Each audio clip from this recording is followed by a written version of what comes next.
di daerah kita juga ada seorang laki-laki yang memiliki istri lebih dari satu. Nah, suaminya ini tuh seorang yang tidak memiliki harta, hidupnya pun miskin, kemudian dia juga tidak memiliki kegiatan apa-apa, tidak bisa mencukupi kebutuhan istri, bahkan istri-istrinya ini yang bekerja untuk suaminya ini. Apakah orang ini menggunakan sebuah mantra atau gendam atau pengasihan atau gimana Mbak ini Mbak? Karena kok nggak wajar ngoten lho. Ya, tentang permasalahan seorang istri yang mereka dipoligami Mbak ya, lebih daripada satu. Iya. Dan kalau apabila ada orang laki-laki yang memiliki jabatan yang tinggi, kehormatan yang tinggi, harta benda yang banyak, mereka nikah daripada satu atau 1, 2, 3, 4, 5 dan sebagainya, itu hal yang wajar karena mereka benar-benar mampu segalanya, artinya harta bendanya melimpah-limpah, hingga mereka kesibukannya tidak malah justru mereka meningkatkan ekonomi, justru mereka ingin menghancurkan ekonomi, mereka justru ingin mengurangi hartanya, diberikan kepada seorang istri, seorang wanita yang ditawarkan mereka menjadi istri gitu. Hingga itu hal wajar karena mereka memang bekerja dan mereka memiliki kapasitas yang harta yang banyak, mereka berbagi kebahagiaan kepada wanita, itu hal yang wajar. Tapi yang dipertanyakan Mbak Lulu ini kebalikannya, ada seorang laki-laki yang mereka hanya pengangguran saja dan mereka hanya seorang miskin, rumah pun hanya kecil dan gede dan tidak berpondasi, dan mereka itu tidak punya kerjaan yang maton. Justru mereka malah senang berjudi. Kadang-kadang sang suami mengambil uang itu dipakai untuk judi dan pulang uangnya habis. Itu berjalan berpuluh-puluh tahun, tidak ada masalah, tidak pernah bertengkar. Kenapa seorang istri yang setia kepada suami, padahal mereka atau istri-istrinya itu hanya bekerja seorang petani buruh atau buruh petani saja, mancing-mancing di daerah desa itu saja. Banyak sekali warga masyarakat yang mereka heran, kenapa kok ada perempuan yang mereka merelakan kehidupannya demi suaminya yang mereka tidak punya kapasitas, dilihat bagus ya tidak bagus, tambah tidak tampan. Kemudian kehormatan juga tidak punya kehormatan, harta benda juga tidak punya, motor tidak punya, hanya beda ondal saja, dan mereka hanya senang dengan perjudian. Tapi istri-istrinya mereka sangat mencintai sekali dan menghargai kepada suaminya, hingga masyarakat itu cemburu sosial, Mbak. Kadang masyarakat itu marah, kenapa kamu kok mau dinikahi kepada mereka, pada suamimu yang seperti itu, kamu nikah lagi. Tapi justru kebalikannya, jawabannya mereka tidak akan nikah lagi, mereka walaupun dipoligami tidak ada masalah dan rukun-rukun saja, dan dia senang hidup seperti ini. Nah, apakah hal-hal seperti ini dikarenakan sang suaminya tadi punya ilmu-ilmu yang tinggi yang bisa untuk mengikat kepada istri-istrinya? Iya, pertanyaannya praduga dari masyarakat, hampir semua warga itu meyakinkan bahwa laki-laki itu punya ilmu gendam atau ilmu pengikat wanita, itu Mbak. Nah, apa yang saya ceritakan itu kisah nyata, tapi kita tidak bisa menunjukkan namanya dan tempatnya, tapi ini kisah nyata benar-benar terjadi. Dan kejadian ini tidak hanya di daerah kita saja, bahkan kemarin ada tamu dari Pare juga menceritakan hal yang sama. Yang mana laki-laki satu, istrinya 6, kemudian yang bekerja istri-istrinya, laki-lakinya cuma dengok-dengok saja sudah mendapatkan hasil, seperti suaminya menjadikan juragan, istrinya budak. Namun apabila mereka dikacau agar bercerai, namun nyatanya istrinya nggak mau, karena mereka sudah mendapatkan kenyamanan di dalam keluarga itu, rukun, dan kemudian hidupnya juga bahagia, tidak ada hal apapun. Sehingga hal ini sulit untuk kita bayangkan. Yang menjadi pertanyaan Mbak Lulu, apakah setiap orang yang seperti itu memiliki ilmu-ilmu yang tinggi? Sehingga kita sulit untuk menjawab hal ini. Tapi kita meyakinkan bahwa orang yang dikerumuni daripada istri-istri itu pasti tidak orang-orang biasa. Pasti orang yang memiliki kapasitas, memiliki ilmu yang dirahasiakan, yang mana orang-orang tidak tahu itu loh. Karena yang namanya orang mencari ilmu itu tidak ada yang pamitan kepada temannya, pamitan dengan saudaranya, pamitan dengan masyarakatnya, pamitan dengan pamongnya, nggak ada. Setelah mereka memiliki ilmu, mereka pulang dan mereka mencoba ilmu yang dipelajarinya. Hingga daripada mereka berjalan mencari ilmu itu tidak ada orang yang tahu, dan mereka yang mencari ilmu itu jelas dirahasiakan. Sehingga apabila dicurigai mereka juga punya ilmu yang menggait wanita, bisa juga karena tidak masuk akal.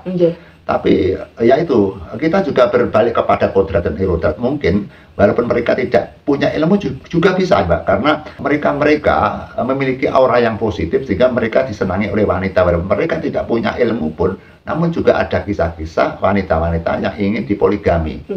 Karena mereka sudah dikodratkan oleh Tuhan bahwa kamu nanti akan dipoligami, sudah ada catatannya dari Sang Maha Kuasa, Mbak. Ya.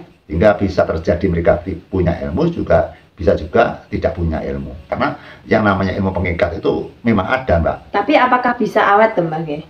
Ya, kalau itu merupakan ilmu-ilmu yang bentuknya pengasihan-pengasihan yang kita berkiblat kepada makhluk Tuhan seperti jin dan setan, tidak awet. Tapi kalau mereka mencari ilmu karena ilmu yang berasal dari ada permintaan kepada Tuhan Yang Maha Esa, bisa juga bisa awet, Mbak Eba. Okay. Yang ternyata yang saya ceritakan ini mereka hingga tua, hingga meninggal, hingga yang laki-laki itu mereka meninggal juga usia tua, kemudian istri-istrinya meninggal dengan usia yang sangat tua sekali, hingga kalau mungkin itu gendam dan mengasih mungkin kan tidak awet. Okay. Tapi apabila mereka ilmunya itu bersandar kepada makhluk jin dan sebagainya, bangsa dedemit, mungkin tidak awet, Mbak, karena kesadarannya mereka kan memang diganggu oleh bangsa-bangsa halus gitu. Tapi kalau murni itu pemberian dari Tuhan, mungkin bisa juga, karena Tuhan memberikan sesuatu apapun yang berlebihan kepada hambanya kan tidak bisa diganggu gugat. Itu hak cipta kuasa Tuhan, Mbak.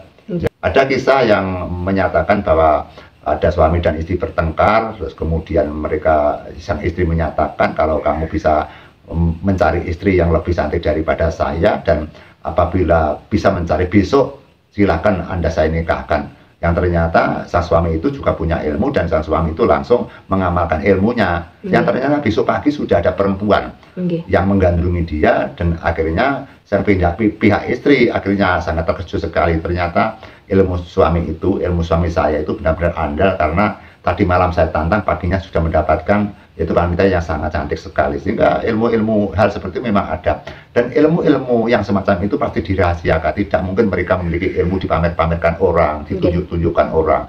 Sehingga apabila ilmu pengasihan itu dibuktikan tidak bisa, karena selalu dirahasiakan dan dirahasiakan, Mbak. Kita kembali lagi membicarakan terkait dengan permasalahan rumah tangga yang berujung perceraian.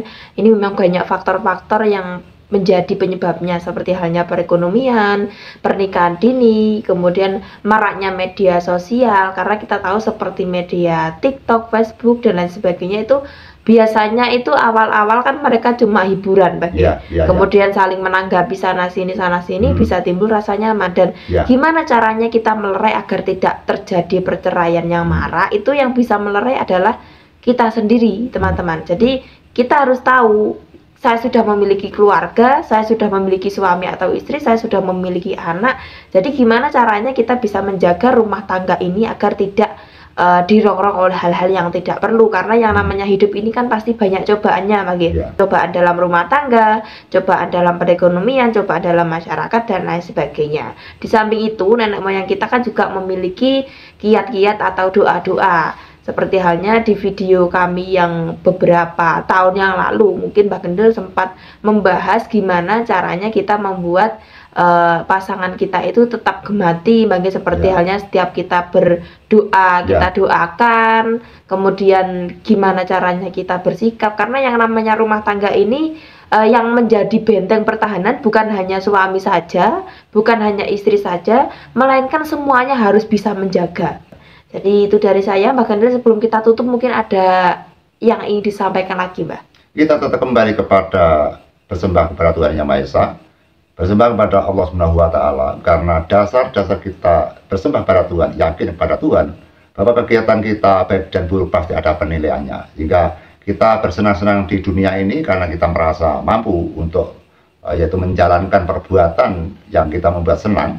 Namun atas senang kita, atas kebahagiaan kita, maka kita akan bertanggung jawab di akhir zaman nanti. Jika kesimpulannya tentang hal bagaimana caranya agar rumah tangga ini bisa tentram, damai, tanpa ada hambatan, yang jelas kita berusaha semaksimal mungkin agar keluarga ini kita selamatkan pada tata cara lahir dan batin.